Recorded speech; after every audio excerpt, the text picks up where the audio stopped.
নমস্কার, আমি ঝুমা বলছি ব্যাঙ্গালোর থেকে। আপনারা সবাই কেমন আছেন? আশা করছি আপনারা সবাই খুব খুব ভালো আছেন। আমরাও সবাই খুব ভালো আছি।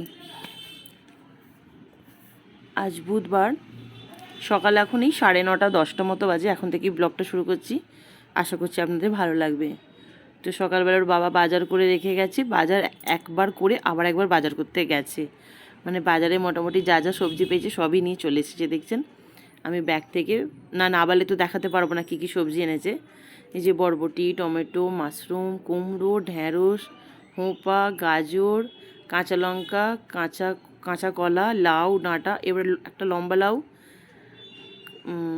আর কি এনেছে ওটা, করলা, টমেটো, ক্যাপসিকাম, মূলো, বেগুন, বরবটি, মানে যা পেয়েছে সব নিয়ে চলে এসেছে। ওর বাবা বাজার করতে গেলে একদিকে তো আমার সুবিধা হয় কি, মানে এখন 3-4 দিন 4-5 দিন আমার কোনো চিন্তা করতে হয় না। আমার ফ্রিজ ভর্তি এখন সবজি থেকে যায়। ওর বাবা যখন বাড়িতে থাকে না তখন একটু অসুবিধা হয়। তো বাজারগুলো রেখে যাওয়ার পর আমি সব আলাদা আলাদা এভাবে পলিথিনে করে তো ফ্রিজে গুছিয়ে রাখতে হবে। রেখে আমি স্নানে গিয়েছিলাম। স্নান থেকে এসে আজ যেহেতু বুধবার, তো আজকে একটু ঠাকুরের বাসন বা ঘরটা একটু পরিষ্কার করে নিচ্ছি, মেজে নিচ্ছি।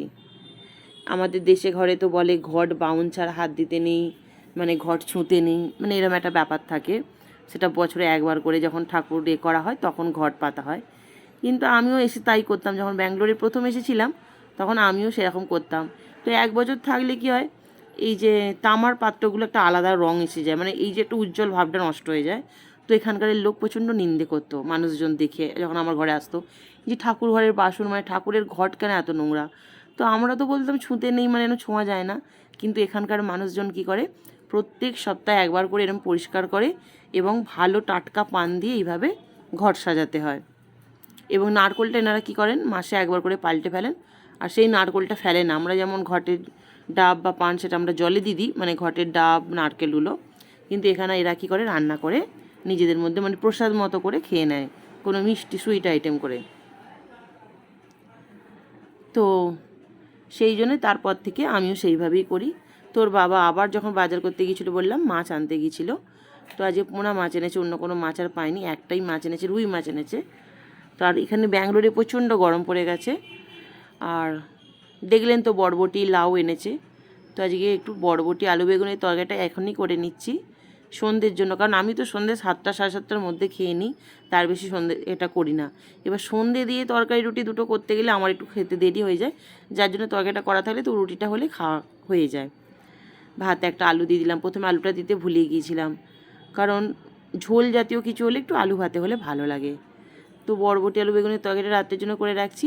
আর এবেলা করবো একটু মাছ দিয়ে লাউ দিয়ে মটরশুঁটি দিয়ে ঝোল।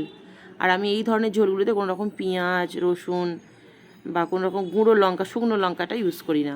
এই ধনে জিরে মৌরি গোলমরিচ আর একদম সামান্য একটু আদা দিই। আগে একটু শুকনো অবস্থায় মশলাগুলো গুঁড়িয়ে নিয়েছি, তাহলে কেউ বাটাটা খুব স্মুথ হয়। তারপর তাতে একটু আদা দিয়ে বেটে নেব। এই তরকারিটাতে ঝাল বলতেই আদা আর গোলমরিচ যে ঝাল থাকে সেই ঝালটাতেই হবে।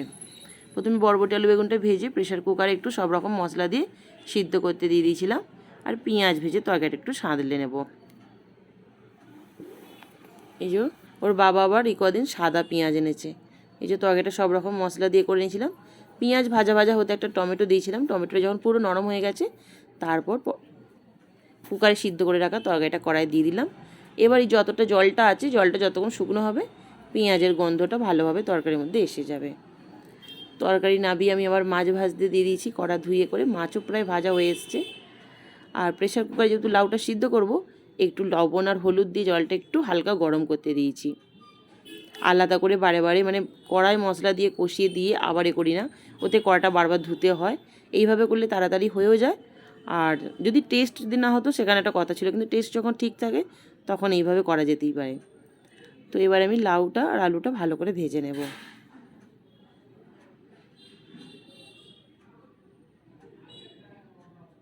লাউ আলুটা ভেজেও ওই তরকারি মতোই আগে একটু লবণ হলুদ দিয়ে সিদ্ধ করে নেব।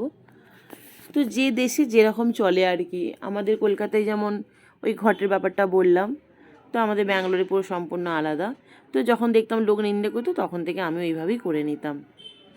ভাত হয়ে গেছে, ভাতে একটা আলু দিয়েছিলাম, পরে মোড়ামুড়ি করতে গেলে অসুবিধা হয়, এখনই একদম আলু মাখা করে একদম রেডি করে ভাতের হাঁড়িতেই রেখে দিয়েছি। এবার লাউ ঝোল হয়ে গেছে, সেই মাছ ভাজা কড়াটাতেই দেখুন মানে লাউ ভেজে লাউ সিদ্ধ করা হয়ে গেছে। এবার যে মশলাটা বেটে রেখেছিলাম, একটু তেজপাতা শুকনো লঙ্কার ফোড়ন দিয়ে মশলাটা কড়াই দিয়ে খুব ভালো করে একটু ভেজে নেব যতক্ষণ না কাঁচা গন্ধটা যায়।